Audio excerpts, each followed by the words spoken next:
नमस्कार दोस्तों, आपका एक बार फिर से स्वागत है आपके अपने YouTube चैनल अद्भुत ज्ञान भक्ति पर। दोस्तों, आज की कहानी का शीर्षक है कर्म बड़ा या भाग्य।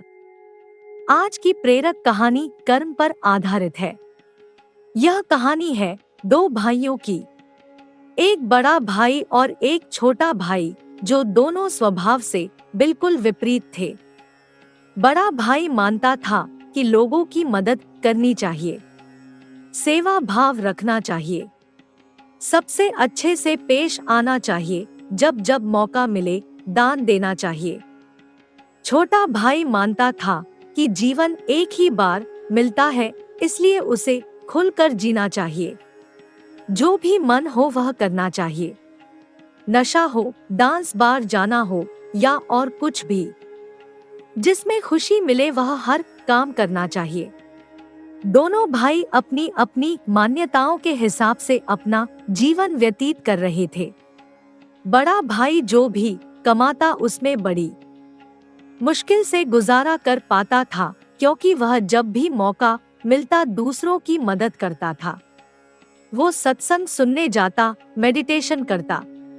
वो जितना हो सके उतना सादा जीवन जीने की कोशिश करता।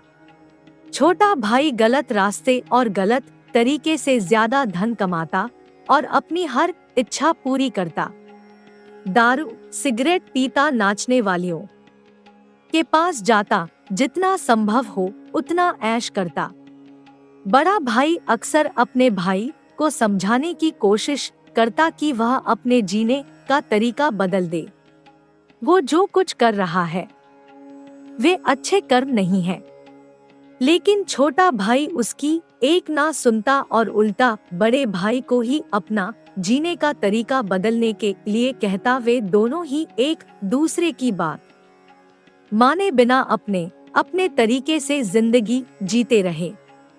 एक दिन बड़े भाई को घर लौटते वक्त रास्ते में चप्पल में कील घुस गई, जो चप्पल को चीरते हुए उसके पैर में घुस गई। उसे बड़ा दर्द हुआ।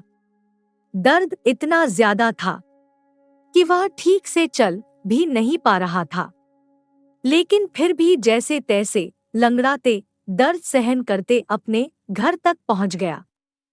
घर पहुंचने के बाद उससे बिल्कुल भी खड़ा हुआ नहीं जा रहा था। उसे बहुत प्यास लग रही थी, लेकिन दर्द इतना ज्यादा था कि वह पानी का गिलास लेने तक की हिम्मत नहीं जुटा पा रहा था। इसलिए अब बड़ा भाई छोटे भाई के आने की राह देखने लगा। थोड़ी देर बाद छोटा भाई घर आया।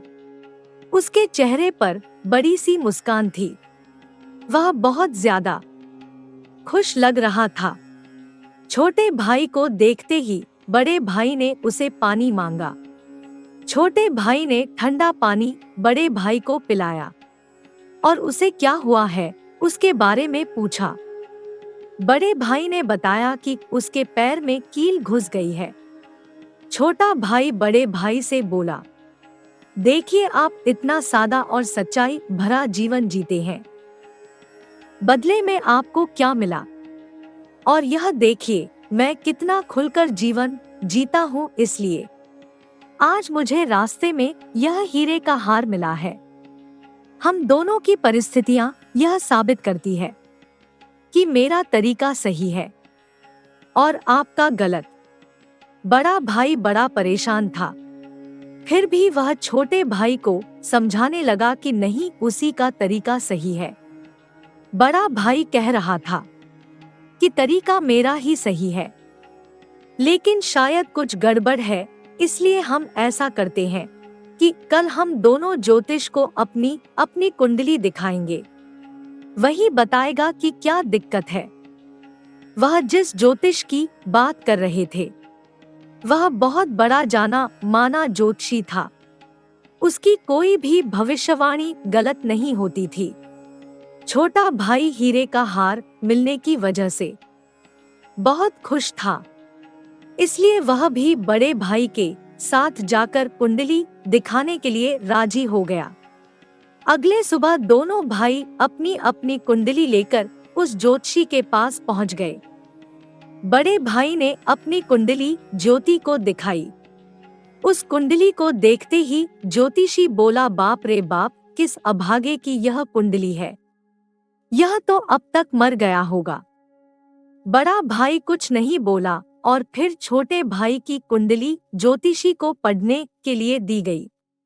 उसकी कुंडली देखते ही ज्योतिषी खुशी से बोल पड़ा, यह बहुत अच्छी कुंडली है, इसमें तो राजयोग लिखा है, यह जरूर अब तक मंत्री बन गया होगा।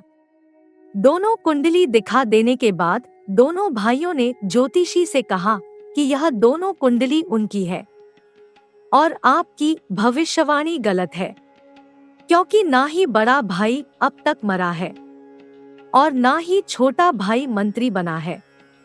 ज्योतिषी ने दोनों से कहा कि मैं कुंडली पढ़ने में गलत नहीं सकता। हाँ, अगर तुम्हारे कर्म कुछ ऐसे हो तो तुम्हारी कुंडली में लिखा बदल जरूर सकता है। ज्योतिषी ने पहले बड़े भाई से और बाद में छोटे भाई से उनके जीवन जीने का तरीका और वह कैसे कर्म करते हैं उसके बारे में विगत से जाना। ज्योतिष ने दोनों को समझाते हुए कहा कि मेरी पढ़ी हुई कुंडली गलत नहीं है, यह बड़े भाई के अच्छे कर्म है जिसने उसको कुंडली में लिखे मौत की जगह सिर्फ एक कील का दर्द दिया, और दूसरी तरफ छोटे भाई के बुरे कर्म है जिसकी वजह से उसका राजयोग चल गया और उसे सिर्फ एक छोटा सा हीरे का हार मिला जिसे जल्द ही बेचकर खत्म कर देगा।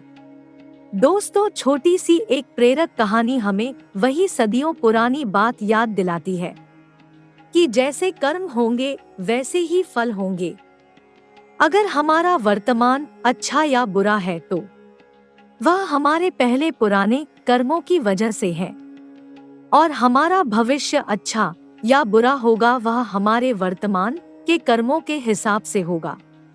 इसलिए हमेशा ध्यान रखें कि अच्छे कर्म करना ना छोड़े। नमस्कार दोस्तों, आपको यह कहानी कैसी लगी है हमें कमेंट बॉक्स में जरूर बताएं और इस चैनल को सब्सक्राइब जरूर कीजिए।